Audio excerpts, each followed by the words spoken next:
Hello there, this is One India News, and absolutely what a day, cracker of a day to begin with. Mizoram and Chhattisgarh are going to polls. Remember, 5 states are going to elections, and this, many are saying, is the precursor to 2024 Lok Sabha elections. So this morning, just past 9:30, and I'm joined by my colleague Ansh Pandey to give you the lowdown on specifically Mizoram. Now, why we chose Mizoram, Ansh? Because of the fact that the northeastern state, which is voting away from the media glare also. At times what happens is, at the times when Manipur incident happened and still being ongoing, the increased focus on northeast was paramount. And it is very important to note and tell our viewers that yes, at One India, we focus on something which is away from the ordinary, something which is out of the media glare, and also at times deserves to be covered, yet because of no good reasons, it remains left out. But having said that, we are focusing on Mizoram as of now. Zoramthanga is the incumbent chief minister, and what a day to begin with. His voting machine failed to fire. Now, this is something that happens. This is the democratic celebration that happens. And no doubt that the Election Commission of India has made elaborate arrangements, be it the technicalities, be it the security aspect of it. Chhattisgarh's 20 seats are voting. Mizoram's all 40 seats are voting today. Chhattisgarh will have 2 elections in 2 phases. The first phase is underway as of now with 20 seats. Most of them are in Naxal-affected areas. But Naxalism, as I said earlier also, is on the decline, hasn't got much reciprocation and support from their own states, citizens. And that's why, once again, the aspect of this democratic exercise gains all the more emphasis, all the more impetus, and the participation too is increasing with each passing year. Ansh, Mizoram, very quickly, 40 seats are voting, single-phase elections. What is it? How are things going on there? First of all, see, Mizoram is a place that usually takes out, they come out in a large number and vote. Okay. So if we talk about the voter turnout was at 80% in 2018. Okay. So it is highly expected that this time it will go more than that. Also, there is a large anti-incumbency against Zoramthanga as of now. Understandably so. Because of various issues, but the main core issue is about the Mizo identity, if you take about that, okay? Right. Why the Mizo identity? See, Congress and there is a new rising political force there. ZMP or Zoram Nationalist Party, ZNP. They are against the government as of now, and they are stressing that why are you taking so many refugees because of the Mizo identity? Like Zoramthanga has taken... Well, it will not be a hung assembly. It will be after that the Manipur, okay, right. And most of them are the Kuki Zo community. Community. So they are indeed going to play a large part in this election. As you already told, Zoramthanga failed to vote in morning. Possibly he's going to vote again after a few time later. But as of now, the things are going good. The first update is going to come very soon about the voter turnout. I'm just looking over that so that I can give you a slight voter update. Turnout obviously would come around 7 o'clock. The election voting started. Yeah, the voting opened at 7, and the first update usually comes at around 10 a.m. So we have to wait for that. What's going exactly as of now. Well, as they say, morning shows the day. Ansh, obviously, as you said, 80% in 2018. This time around, once again, a lot of factors also at play. Ansh, you're right when you talk about Zo Kuki community, which primarily came from Myanmar and who were basically embraced by Zoramthanga. And that became an issue also. Remember in Manipur, this Zo Kuki community also finds a lot of space, and they have their presence there as well, Manipur. And we have seen how the Kuki and Meiti conflict that has dogged Manipur for almost 4 months now. Absolutely. Zoramthanga was very critical of Biren Singh government in Manipur, saying that the way the situation has been handled, and a lot of people had moved out also to Mizoram from Manipur, and this exodus was, in a way anticipated that it will cast some shadow on the elections. We would be playing out certain sound bites also for you in just a moment, what is transpiring in Manipur. But Ansh, the latest updates that you could add and give more perspective. For the first latest update is that ZNP, that is the rising political force, it was not a registered political party in 2018, but now it is a registered political party. It has already announced that it is not going to go into any alliance if there is a hung assembly. Okay. Okay. So and most primarily, he has denied any sort of alliance with BJP as of now. He has said that we will not go with BJP. And coming to the BJP angle, BJP is pushing themselves as a kingmaker party. In 2018, they got just 1 seat. Now they are pushing to get at least 6 to 8 seats, and most of them are the seats of Congress. Okay, so they are vying that most of the votes that earlier got to Congress somehow get shift to the BJP. But will that play out? That is something that's need to be seen as of now. Yeah. That needs to be seen. Also, we must know that MNF, Mizo National Front, is the Zoramthanga's party, which is in power as of now. MNF is in alliance with the NDA, National Democratic Alliance, at the center. A very small alliance, but there is no as such interaction or alliance at the state level. Remember, we have seen how, during the Manipur crisis that unfolded, which we saw starting from around 4 months ago in the month of June. This all issue put a lot of stress on Mizoram, and talks were on unsure since that time that how the issue of Manipur exodus and the Manipur crisis will impact the Mizoram elections. And I remember Zoramthanga, the chief minister of Mizoram at that time, wrote a tweet of a letter, huge he wrote a tweet of a letter, to Biren Singh that, hey, look, how are you handling the situation? This is not good. They are accepting, they are giving passage to people from Manipur to Mizoram, but a lot needs to be done, especially with the Christian community. And that found resonance somewhere down south in Kerala also. So all this thing put together, which one party which was very wary about it was the BJP. Because from certain quarters, suddenly this anti-Christian sentiment, if I may put it in quotes, anti-Christian sentiments were high. But then the Kuki Meiti conflict was also being touted that it has been going on for a long time. It is not something that has happened during the BJP's rule at the center. Has been a long-lasting issue. So that is one more crucial aspect. This is probably the reason why Zoramthanga has also come out against the Uniform Civil Code, which BJP is pushing.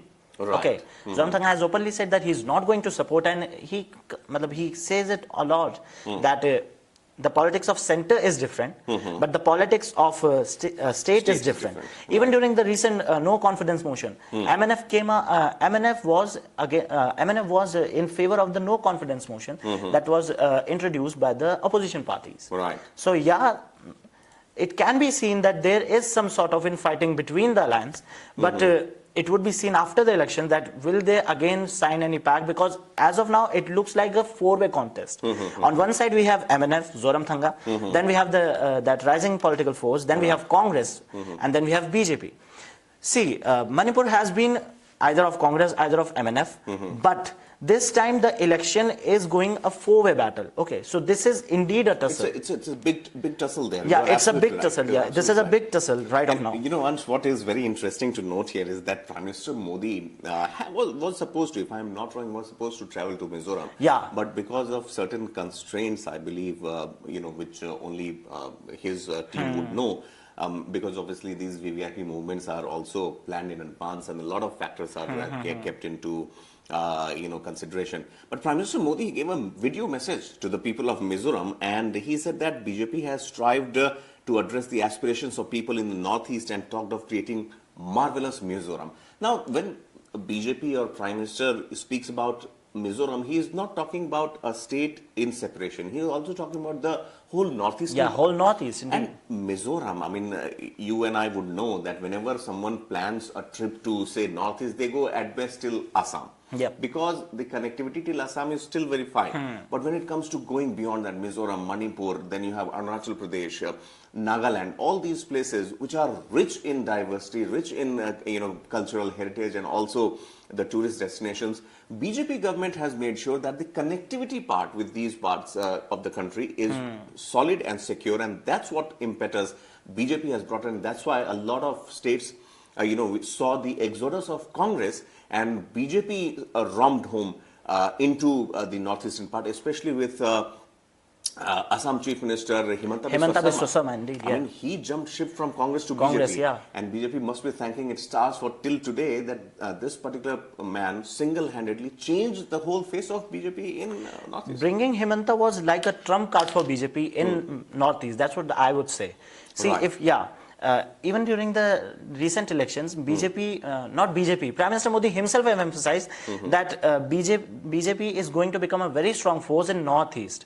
So, let's see that if he's right or not in these elections. Okay. See, I mean, when it comes to obviously northeastern states, the dynamics at times change because the regional parties, just like the southern part of India, dominate there. You have MNF, then you have several other parties, in these smaller states who actually govern and have the mandate of the people. Also, Congress has been able to actually break into this the control of the northeastern states, but over the years, say from 2019, 2018 onwards, the decline is palpable. Congress could also see it, even in the elections that happened just recently in a few of the northeast states, including Assam.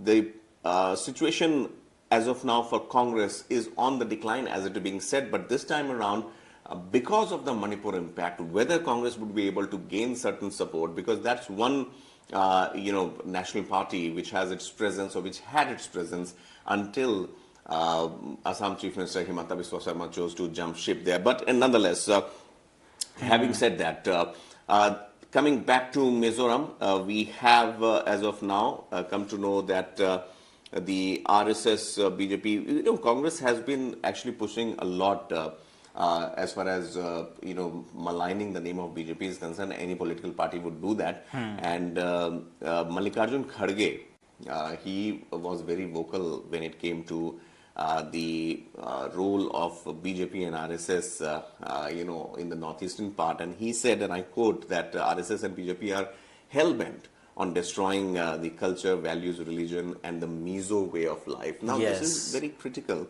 for a Congress which has been a part of the ruling dispensation for a long time in Northeast, and to say that and to rake up the issues of land and forest and Mizo pride. The same thing happened in Manipur also. The pride factor, the Kuki pride, the Meiti pride, and this once again, with or without political support, I think went out of control. But Mizoram, as of now, under the leadership of Zoramthanga, till now, did not have that kind of impact as far as this tribal divide was concerned. Indeed, yeah. That's right. Right. So that's one issue. Second issue, Ansh, which is very important, in Mizoram also, which plagues most of the parts of the country, is that of corruption. Yes. And now, ruling MNF too has not been found absolved of this, and the corruption part has also dogged the MNF, and Congress was once again very quick to actually point that out. Remember that the fight that Congress is giving is like a rebound fight, because Congress knew that it lost some ground in the northeastern states. Now it is pushing its luck, pushing its stars. In order to gain that lost ground. And that's why Mallikarjun Kharge was so vocal when he said that under the MNF rule, the infrastructure of the state is in shambles. The youth wants education and employment. Under the MNF BJP rule, corruption has become a way of life. So this is these are some of the things that obviously came up when it came to the electioneering part of it. The issues that are there obviously is that of education. You need some educational institutions, infrastructure development in Mizoram. The connectivity part is also very important from the northeastern part to other parts of the country. We have seen how the students from Mizoram, from other northeastern states, come down to, say, Mumbai, Pune, Delhi, Bangalore, Gujarat, Kota for obviously, higher education. And this is very important as of now to note that how the state government and how the center also provides the necessary amenities. So those are the things which definitely are going to, be taken into consideration when the elections happen. Okay, Pankaj, there's something I need to point it out here, that there are a large number of people, most of them aged above 95, 96, 102. They are coming out large and open to vote. Okay. So right now we have got an update that there was a 96-year-old visually impaired voter. His name is Poo Zadawala, and he came out to vote in the recent Mizoram election. So yeah, people are coming out in large numbers. This states enough. And there is also a thing that is stressing out that women are going to vote out in large number. Although that is a different thing, that there is a very less women participation in the assembly, right? Okay. Over the last few years, they have been like just 2 or 3 MLAs out of the 40 seats in Mizoram. So that's the recent update. See, definitely, when it comes to, states like, say, Mizoram or the northeastern states, or for that matter, states down south, one factor that comes very clearly during these elections is the fact that the voter participation and the voter turnout, and I would not shy away from saying that the states that have good education rate, good, literacy rate, they are very... They do come out in large numbers. In large numbers. And as you mentioned, a 95-year-old visually challenged voter coming down, he knows the power of his vote. And that's how the democratic setup works. Yeah. So we must appreciate that. We must appreciate the spirit of Mizoram and the people there, who are not only coming out in large numbers, but also know that what is expected out of the leadership, and which needs attention, and also due attention, because they have been paying all their dues in time. They have been paying their taxes in time. For Chief Minister Zoramthanga, obviously the last 5 years, if not I would say challenging, but had been not an easy ride. Lots of challenges that needed to be taken care of. This time around, roughly 9 lakh voters would be voting.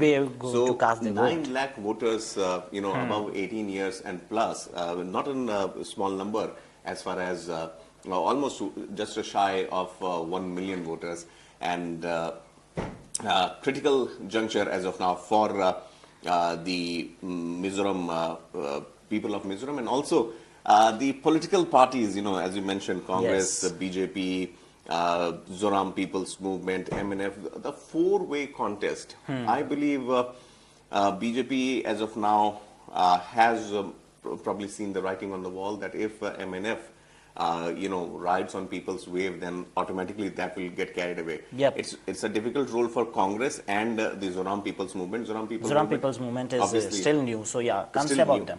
And can, in a way, could be a kingmaker also at times. These small parties, what happens if a particular party falls short of a majority, they switch sides. Yes. And that's why they are also important. But nonetheless, Zoram People's Movement, as it says, again talking about Mizo pride, and based on this basis, they have come into existence. So yes, I mean, this is also something which many political pundits will be keeping an eye on.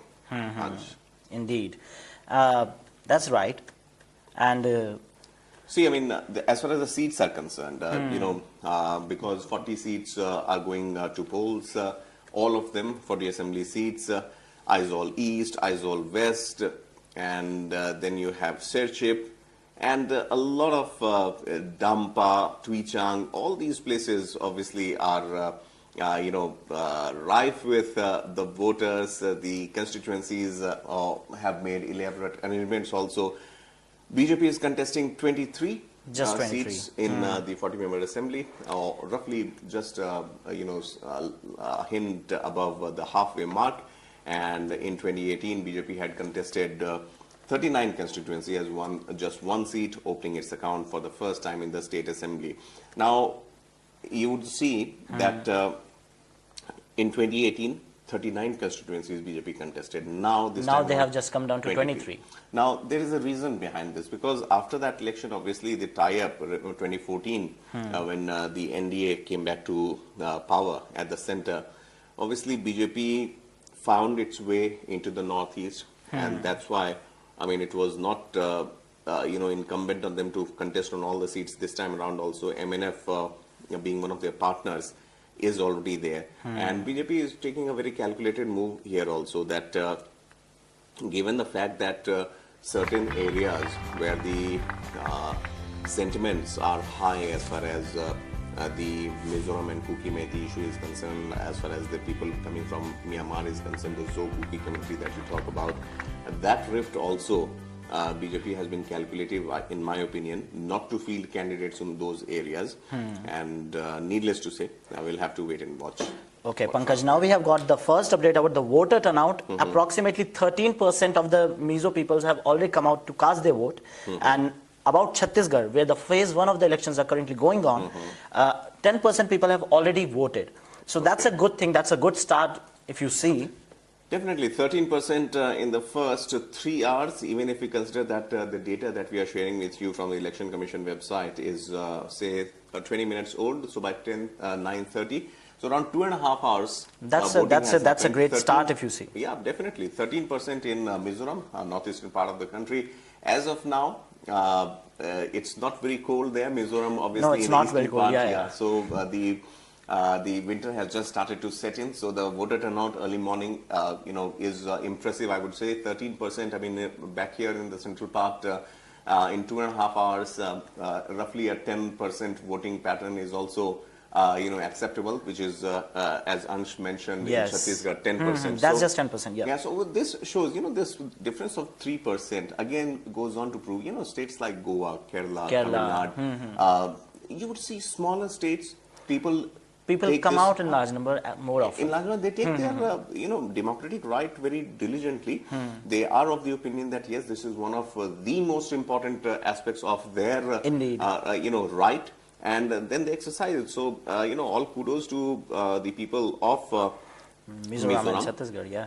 That, taking it on a weekday. I remember Election Commission has made it a very, a very tactical move, if I may share it with our viewers, that most of the elections are being put on weekdays now. They are not put on either a Friday or Saturday or Sunday, yeah. Because there was a tendency mostly of viewers, voters from, say, metropolitan cities like Delhi, Mumbai, Noida, Bengaluru, that people used to take extended offs. Yeah, today's week off.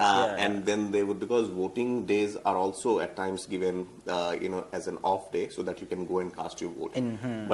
But people would take leave and then join it with the weekends and then go on a vacation. So that's why the voter turnout also went down. But nonetheless, a very healthy approach from the Election Commission. There you see on the visuals Chief Minister Zoramthanga casting his vote. Initially we heard that there was some glitch in his voting machine, but later on it was fixed and he cast his vote. So this is the scenario as of now. Very quickly, Ansh, if we talk about the richest candidates, this is something that we need to talk. Yeah. Yes, and it makes news all the while.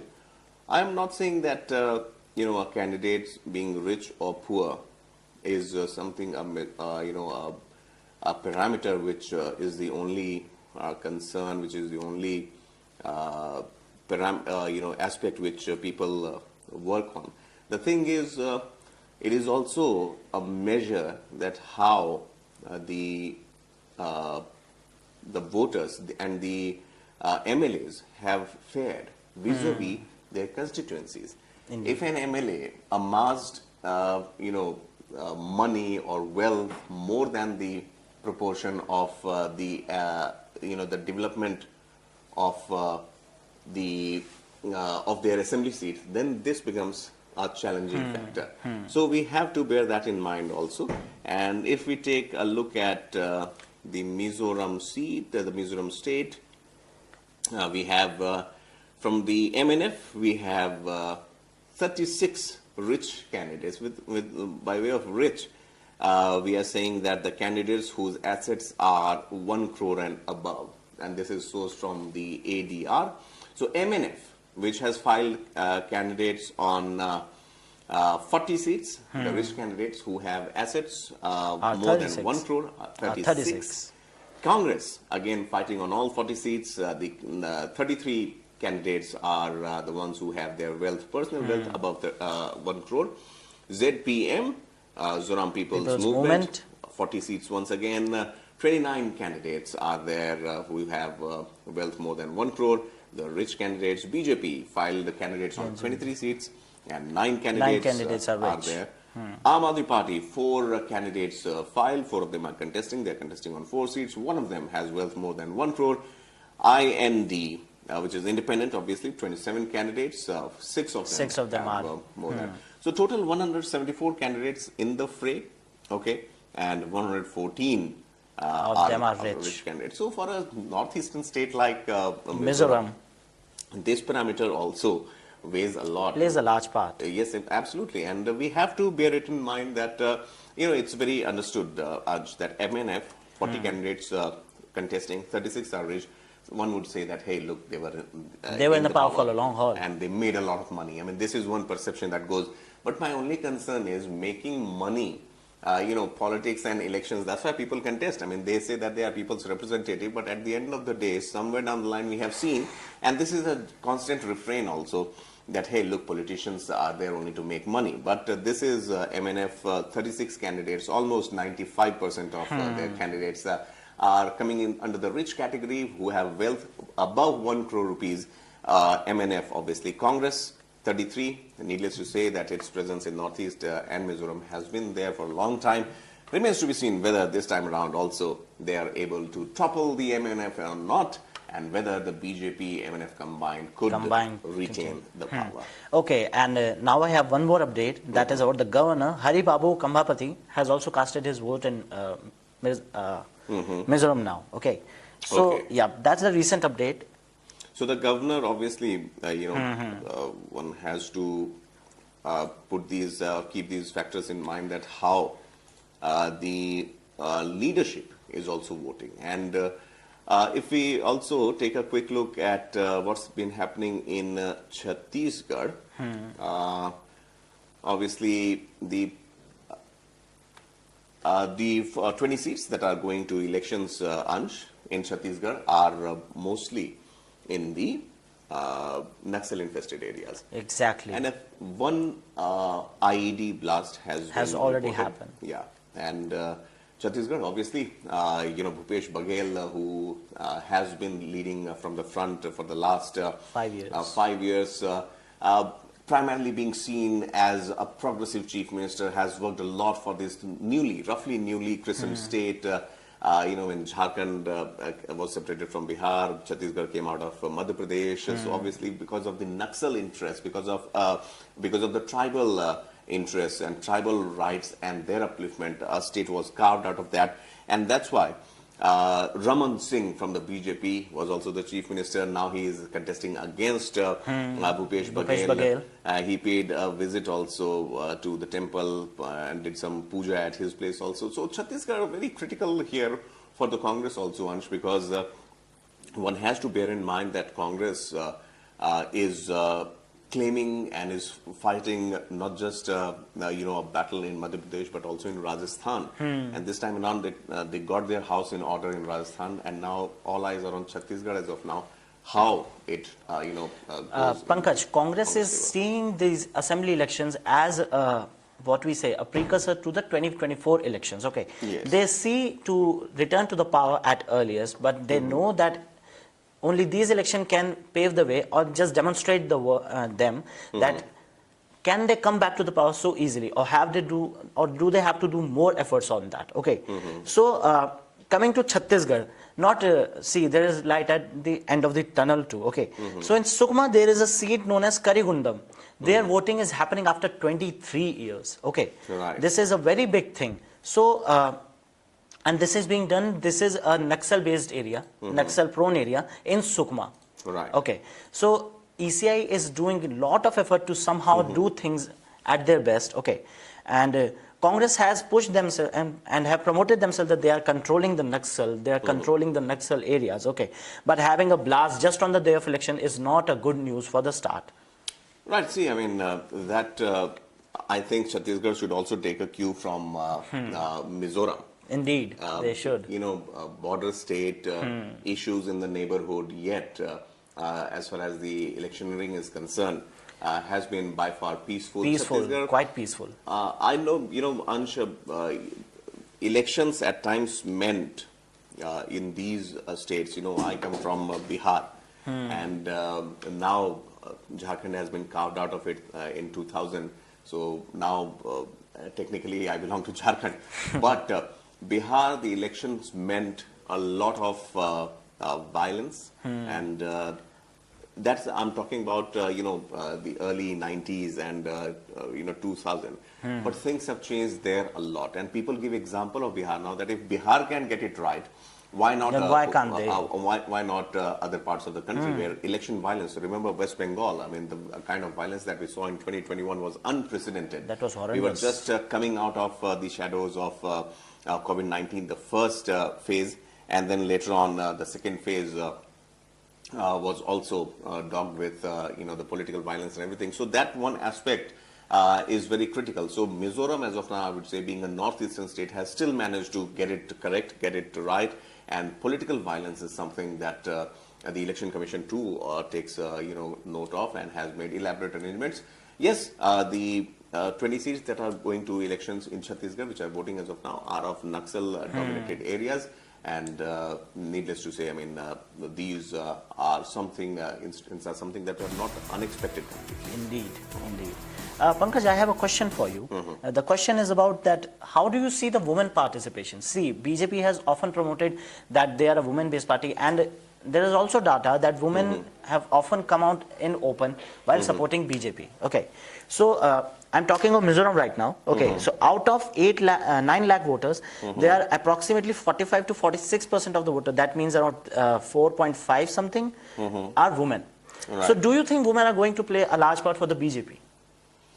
See, I mean, this goes without any saying, Ansh, that the role of women and especially the way BJP has been wooing women voters is quite interesting, I would say, and also quite obvious because, the elections, the return of Chief Minister Yogi Adityanath in Uttar Pradesh is mainly, again, touted because to of the women. role of women because, again, Ujjwala Yojana, the central scheme that came, which gave free gas cylinders to the households below the poverty line, that was one thing that gave relief to the women from collecting the wood and the fuel for cooking and for other purposes, and also supply of water. Har Ghar Nal is something that is a very big initiative from the BJP, mainly focusing the women, those who are in charge of the domestic affairs.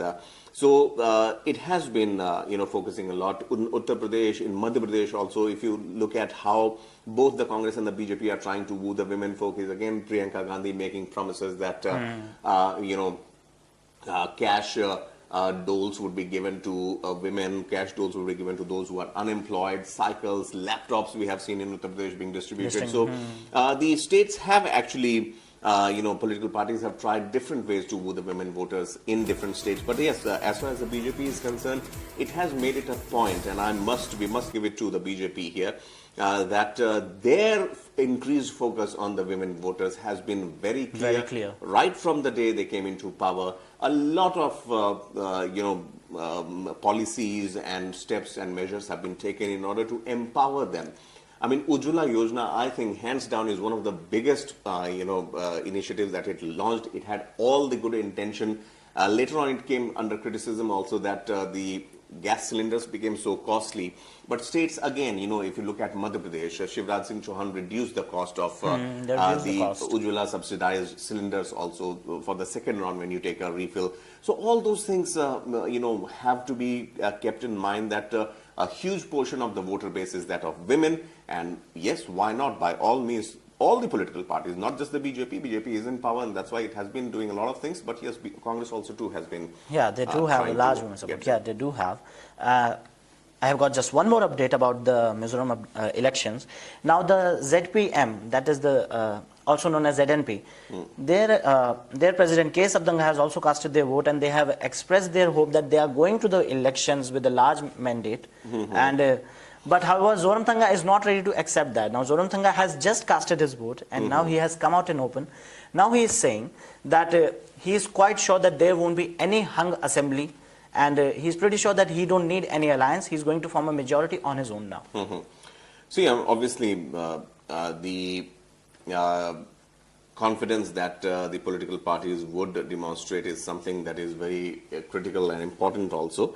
And none of them, you would find would be even considering the retreat part of it, that whether they should be conceding or accepting the fact that yes, they are on a sticky wicket or not. Chhattisgarh, obviously, the Chief Minister has just spoken to the media. Naxalism has retreated to a great extent with the work we have done in 5 years. As a result, polling booths have been set up inside villages. People will vote in their village itself. There is a possibility of high voting percentage in Naxal-affected areas. So this is Bhupesh Baghel, who is speaking to the media just now, saying that because of the decline in the Naxal activities, now the voting booths have been established inside the villages. Initially, the people had to go out away in from city. the villages. Yeah, they had to come out. Or a one joint center for 4 or 5 villages, and that was, risky in 2 ways. First, whether you would be able to take time off and go to a distant voting booth, and secondly, the threat of Naxalism. Now, because the state government, in obviously, support with the center, a lot of dedicated forces have also been created to tackle Naxalism. Cobra Force is one of them, and it is not just limited to Jharkhand or Karnataka or Chhattisgarh, but the whole belt, Odisha, where the Naxal-affected regions fall. I mean, these forces, along with the CRPF, have been quite active, and with the support of the locals and local police, I would say the brunt and the threat of nationalism has indeed gone down, and that's what Bhupesh Baghel is also mentioning, Ansh, saying that a lot has been done in order to ensure that people get to vote, get to the voting booth, and then cast their vote. Okay. Now, let's come back to Mizoram for a second. And here, just one thing that needs to be mentioned is that Aam Aadmi Party is trying to expand themselves in Middle East. Okay. Oh, sorry, not Middle East. I mean Northeast. Yeah. They are contesting 4 seats. How do you see that? Can they do? Can they get at least 1 seat out of these elections? Well, yes. For Aam Aadmi Party, obviously, it has just got the tag of the National Party now. With its win in Punjab, which was last year, Ansh, Aam Aadmi Party, under the leadership of National Convener Arvind Kejriwal, has started to expand its base. You're right. Goa, we saw how they had filed candidates, fielded candidates, and this time around in Manipur as well, that too in Madhya Pradesh too, they are trying to expand base. And why not? Because Aam Aadmi Party, once again, it came into power, roaring victory in Delhi. Delhi with 67 seats. Exactly. So that's something that has almost become a template. But yes, of late we have seen the party being shrouded under corruption mystery. There has been a lot of heat as far as the central probe agencies are concerned on Aam Aadmi Party. But that hasn't deterred the party from filing its candidate in northeastern part of the country also. One thing is pretty clear, the kind of model that Aam Aadmi Party uses, be it, many call it the Rebdi politics, the freebies, but it has sustained Aam Aadmi Party, in power. And we have seen that in Delhi, the national capital, where you believe that it's a mixed bag of voters, those who live here, those who have, moved to this city 15, 20 years ago. Their sentiments are also aligned with Aam Aadmi Party as far as the I think, as far as the state election is concerned. Yes, please. Yeah, I was saying that this is the same strategy that they're implementing in Manipur right now. Okay, like they're promoting again and again. They're promoting infrastructure. Okay, infrastructure is something that is a big issue in Manipur. Mizoram. You say, Mizoram. You stated that earlier. Okay, so. For example, like I was reading a tweet of an Aam Aadmi Party politician there. He was saying that there is a village from the capital, Aizawl, okay, that is just 30 kilometers away. Okay, just imagine what's the time to go there. It takes at least 1.5 hours to reach there. From Aizawl, the state capital, to a village. Yeah, to that village that is just 30 kilometers away. So that's why Aam Aadmi Party is saying that it takes how much time? 2 hours. Yeah. 2 hours to reach there. Okay. Yeah. So that's the average time that's right now. Okay. Aam Aadmi Party is saying that there are also not adequate hospitals etc. There are no proper schools. So they are promoting that again there. Okay. But just 4 candidates. So this means that Aam Aadmi Party is possibly trying to become a key kingmaker here? Well, see, we have to take a very keen look here. The way, there are smaller parties also in Mizoram which have the local sentiments, which have the regional connect. Aam Aadmi Party still would be seen as an outsider party, although it's a very new party. As far as kingmaker is concerned, see, I mean, the possibilities are immense, but for Aam Aadmi Party to go with Congress, not possible unless they take a bigger picture at the look of the India alliance. Otherwise, in Delhi, they are bitter enemies. Congress going with MNF, not possible because MNF's obviously proximity with the BJP. So I think 4 candidates in Manipur is just like in Mizoram is like testing waters as of now. Yes, I mean there is a possibility that being a constructive opposition, 1 MLA or 2 MLA in the assembly, they can make their inroads definitely, and if need be, Zoram people's movement, I mean, whether it receives that kind of support or not, remains to be seen. That is one party, with which Aam Aadmi Party can align should the other party get those many votes. So that's one of the distant possibilities, I would say. But nonetheless, I mean, if we take a look at how the infrastructure part needs a makeover, then yes, northeastern parts of the country still need that kind of focus, Ansh, where a lot needs to be done. And also, it is pretty much anticipated that the new government which would come into power, whether the MF is able to retain or whether a new government comes in, their role in giving them infrastructure support is quite immense. Okay. Chhattisgarh, obviously, how do you see it? Chhattisgarh, I would say, both BJP and Congress have... Chhattisgarh is just a two-way fight between BJP and Congress, okay? And the voting is still going on. And the voting would go on till 5 o'clock? Voting will go on till 5 o'clock. So, yeah, that's right now what's happening. Right. Have you been to Chhattisgarh, by the way? No, I have not been to Chhattisgarh. But it has been my...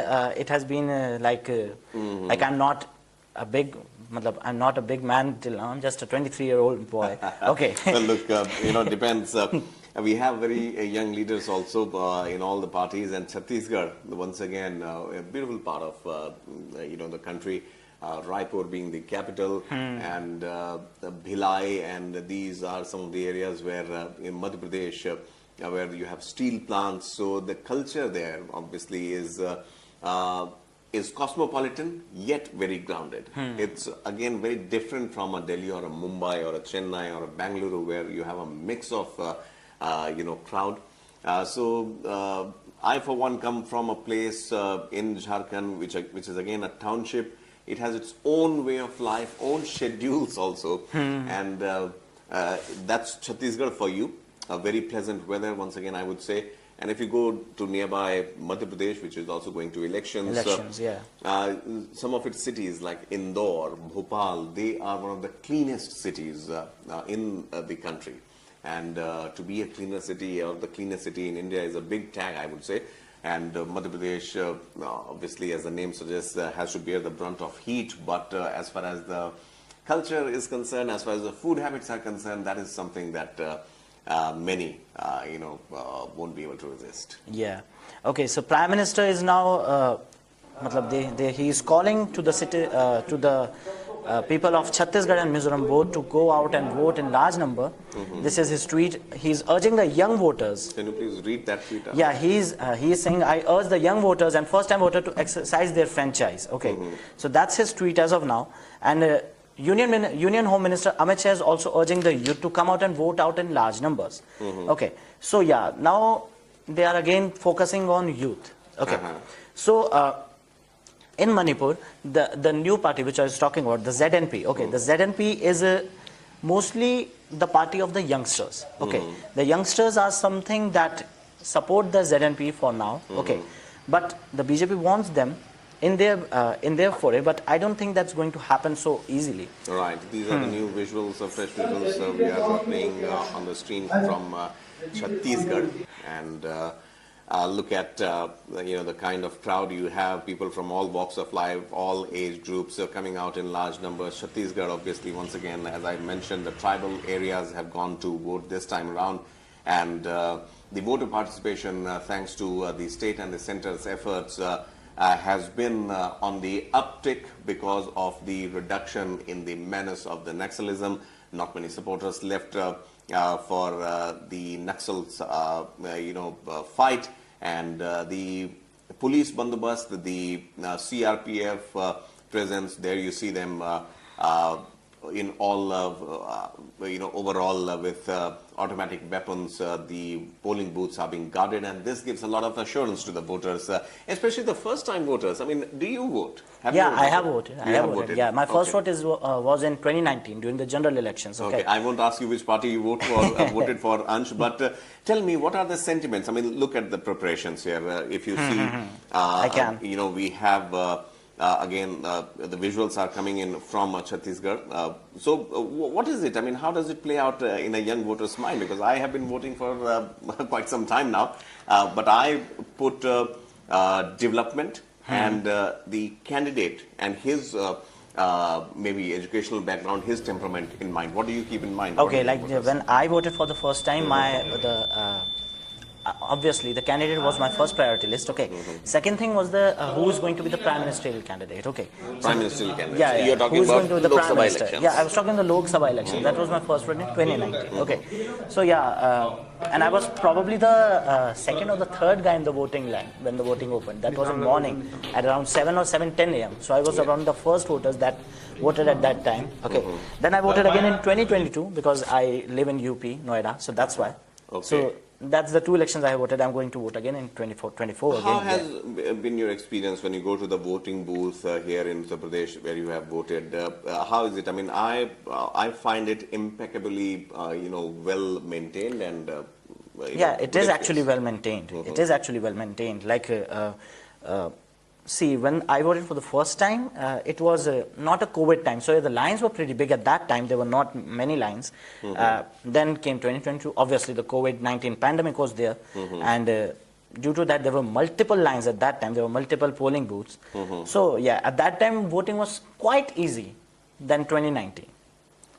Okay, so voting was quite easy. Yeah. So also, once again, the visuals that we have just played for our viewers coming in from Mizoram, and there you see the jackets are out, Ansh, and you would also notice that the tinge of cold, the winter, is coming in. And it's quite hilly area, if I'm not wrong, though, right? It is northeastern yeah, part. That's why. Most of them, the terrain and the topography is more on the colder side of it.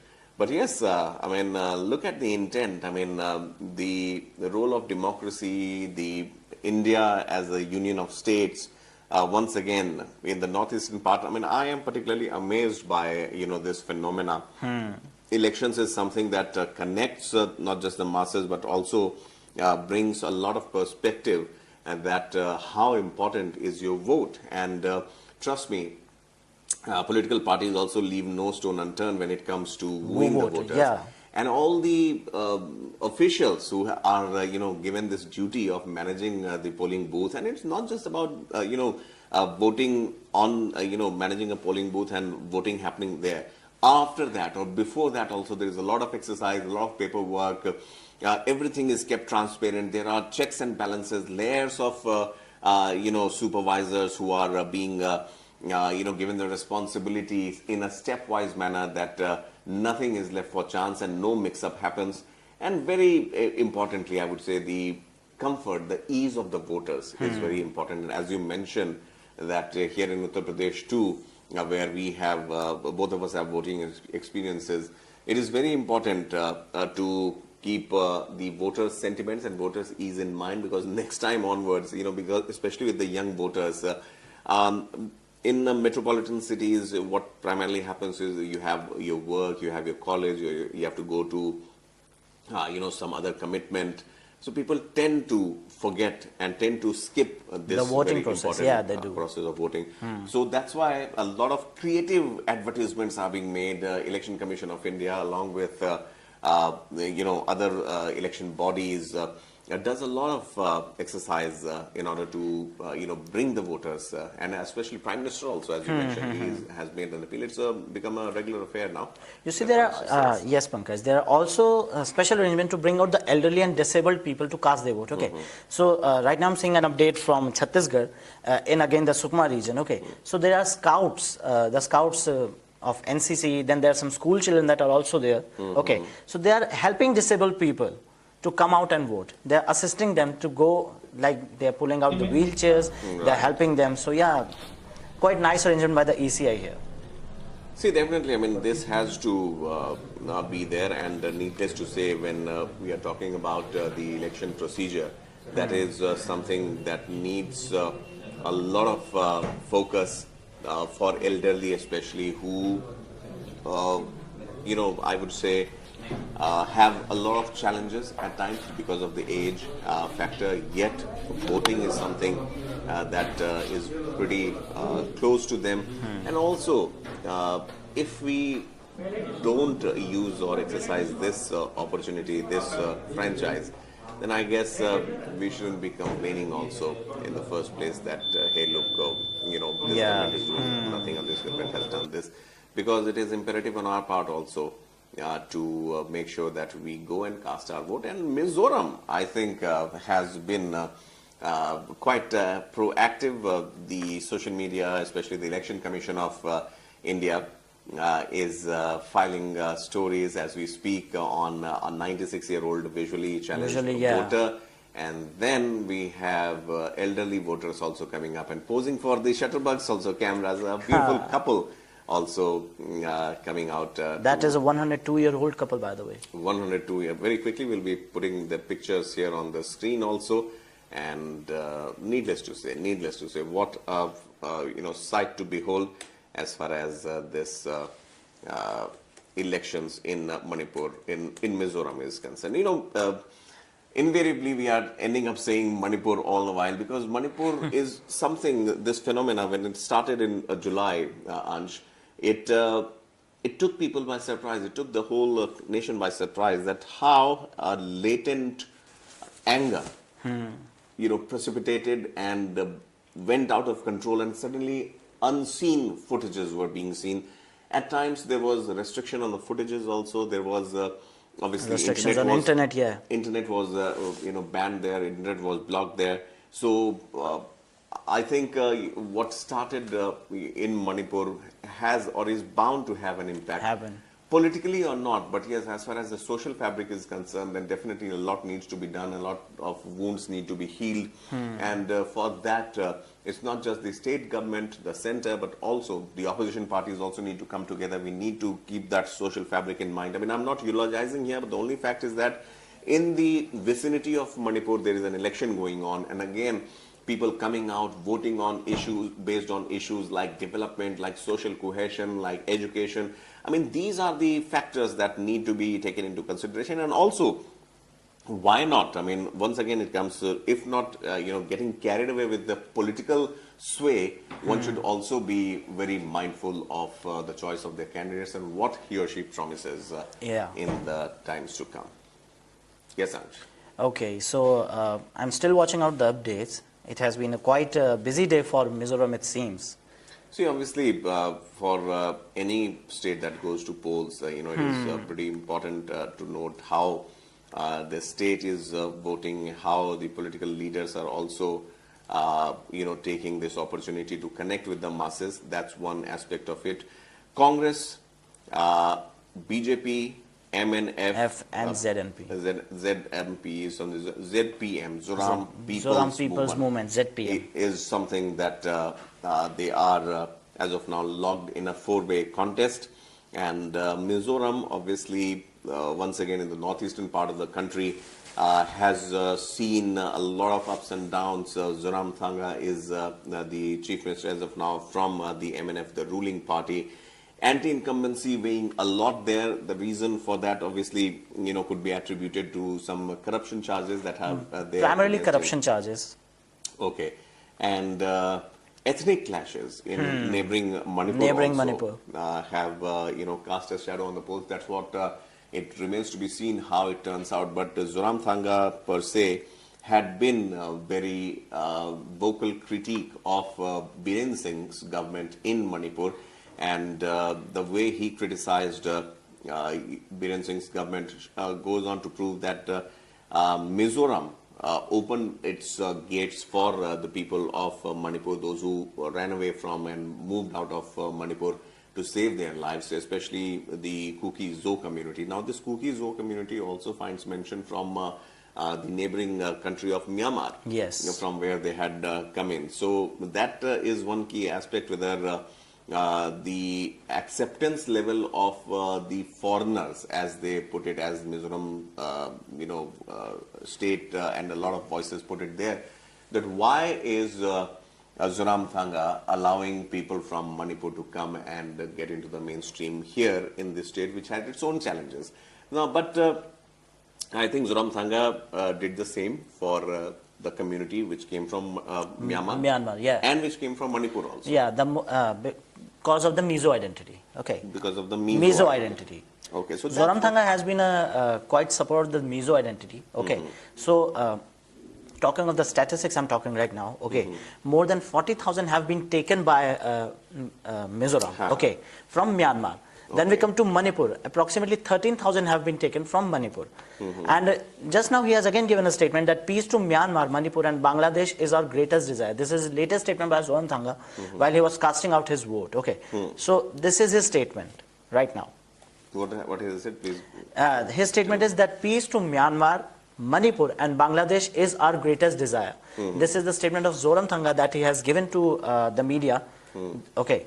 So, again, I'm saying that this is all about Mizo identity, and he is quite supportive of the Mizo identity. Right. So, the factor obviously remains the same, and that's why the regional parties have a lot of say and a lot of sway in these states where Northeast, if we talk about, say, we saw it in Tripura, the greater Tripura land is what is being fought for. A new party came into being there.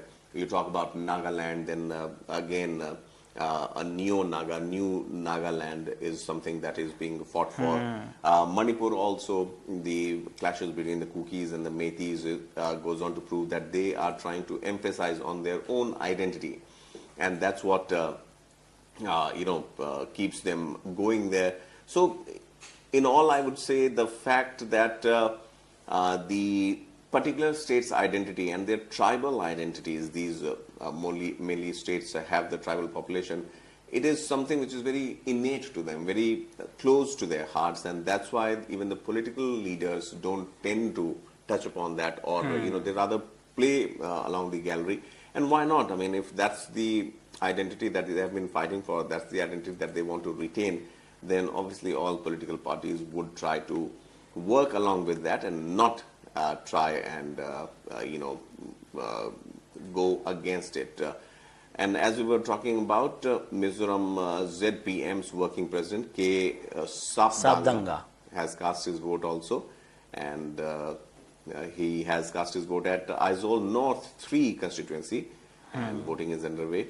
And he says that obviously, well, he has been very confident though. After casting his vote, Mr. Sabdanga says that ZPM would be forming the next government in Mizoram. Now, why not? I mean, ZPM working president also says that Zoramthanga's dreams of coming back to power won't be completed. He is of the view that he will not be voted back. See, I mean, prior to the elections, obviously, it is very natural for all the political parties to have a very confident outlook, and why not? Because that at least helps them, and that at least puts that vigor and that push within their own voters. And who knows? I mean, there is always a first chance for any political party, and if people come up, they are pretty confident. So look at the queue. I mean, if you take a closer look at the visuals here, Ansh, all You most can of see them, it pretty it's clearly. They are the elderly peoples.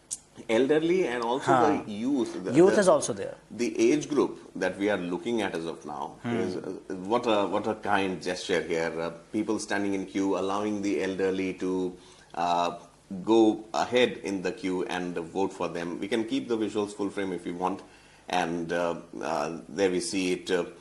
The people using masks. I mean, this shows once again. I mean, I don't know whether Mizoram, that part of the country, is plagued with bad air like Delhi and Mumbai are. But the youngsters that have come to vote, the elderly have also come out to vote, and also the precautions that they are taking, using masks, is something which is very informative, I would say, at this time of the year. What is your take? How do you see this, Ansh? Well, I see that's a really good thing that they are practicing such a vigilance during the voting period. Okay, and I'm pretty certain that they're still using masks. Like in Delhi NCR, people have already stopped it. Like there are some masks out right now because of the worsening AQI. But yeah, that's a good thing. And you can here again see the visuals, like people are going out to vote. This is a voting station. I think that's in Aswal. Okay. Yes. Yeah, that's in Aswal. Yeah. So it's going on. Right. Well, as far as the celebration of this democratic exercise is concerned, why not? Why not? There has to be these celebrations, and also the participation, which is very important as far as this exercise is concerned. Obviously, we have seen the youngsters, the opposition parties. Zoramthanga, the chief minister, was one of the early birds to come out and vote. And Zoramthanga, while speaking to the journalists outside, and not exactly outside, but a little far away from the voting booth, because technically you can't speak to the media in front of, or maybe there is a certain distance also that you need to maintain. It's not that you cast your vote and you can point a victory sign, but you can't speak to the media. Speak to the camera. So, but Zoramthanga, after casting his vote, has said that there won't be any hung assembly. It will be an MNF government. That's what Zoramthanga is saying. And the talks of hung assembly coming into power. I'll tell you, Zoramthanga, when he rode into power in 2018, obviously, from at that point of time, there was no hung assembly possibility. But now, it looks like the mention of Zoramthanga saying that there could be, no hung assembly. Basically, he is trying to convince his voters that yes, there won't be. Look at the screen here. We have the old couple that we were talking about. What a beautiful sight. What a beautiful sight. Look at them. They have their probably voting cards in their hands. They have their house key also, it appears, somewhere in their hand. And what a way to participate in this. I mean, age, once again saying just a number. Look at him donning his hat. The gentleman has stepped out. I'm sure he must have voted for quite a few times, and look at him, all decked up and dressed to participate in this democratic exercise, something that is very innate, very close to India's polity, and being one of the biggest democracies in the world. These people are the ones who make it possible. Obviously. Ansh, what are your thoughts? Will you also go out to vote when you are 80? Come again? Will you also go out to vote when you have retired from work? Of course I'll go. It's something it's something I enjoy actually. It's something I enjoy actually. So yeah, I will go to vote. Okay. And obviously now the other the picture here, look at what we have, elderly people being supported by their kids, maybe grandchildren, who are taking them out to vote. Pretty good arrangement by the Election Commission here. Well, yes, I mean, there you can see a fire extinguisher also. So they are not leaving nothing to chance. But, look at the faces. I mean, they are part of, this is not a festival as of now, although it's the festive season. But elections, once again, brings out the best of the people also, out of the people. And they have been very, very active when it comes to, coming out and vote. And this thought itself for the grandchildren, for the children to bring their elderly father and mother to the voting station speaks volumes. Indeed, this does speaks volume. Okay, now we have one more update. Now this is of Chhattisgarh. Okay, and Rahul Gandhi is now again saying to the voters that you have to come out and vote, and he's again promoting. But now let's talk about Manipur for a minute here. Okay, now I have again the data. The voter turnout has now already crossed 22%. Okay, this is the update of 10:39 a.m. the Mizoram, and Mizoram it is 22% the voter turnout right now. So yeah, people are coming out and it's actually good. It is going to cross, what do you think, 85% this time? We'll have to say, what was the figure once again that you mentioned? It is around 22%. And the figures are till? And the figures are till 10 a.m. Till 10 a.m. Yes. So in Chhattisgarh? No, in Mizoram. In Mizoram. Yes. So in Mizoram, we have 22% till 10 a.m. Remember, it was 13% at 9 a.m. Yes. That's what it is.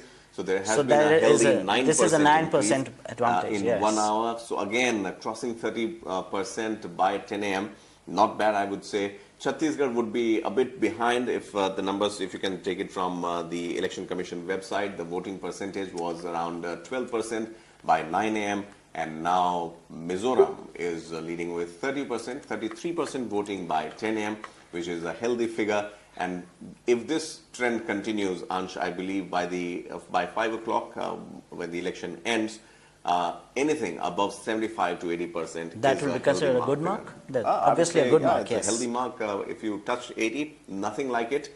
And if you cross it, well, then that goes on to prove that how it has been there in Manipur, in Mizoram and Chhattisgarh. Okay, so for the Chhattisgarh, the data is not yet updated, but still it's, as of 10 a.m., it was like 10. So as the day goes on, the voter turnout is surely going to rise. Definitely, and as the day goes on, we would also come up with the numbers for you during the course of the day. Also, who is getting more seats, who is getting the support, that will be decided on December 3rd. Ansh and I will come back to you roughly around 5 o'clock, the same place on One India News. This is the place so you can subscribe to this channel and also maybe hit the bell icon. Then this will give you the reminder that yes, we are going live again, and that will in a way bringing you the latest from the northeastern part of the country. A special focus on Mizoram because at times, as I said, Ansh, that in this hullabaloo of elections and the coverage, at times the northeastern part of the country doesn't get that fair share. But having said that, the democratic process that unfolds in in the northeastern part also needs to be shown and also needs to be shared to the viewers, to the subscribers, and to the general public. Thank you so much for watching this broadcast. We'll be back at 5 o'clock when the election, the voting would be almost being completed in the states of Chhattisgarh and Mizoram. Until then, thank you so much for watching.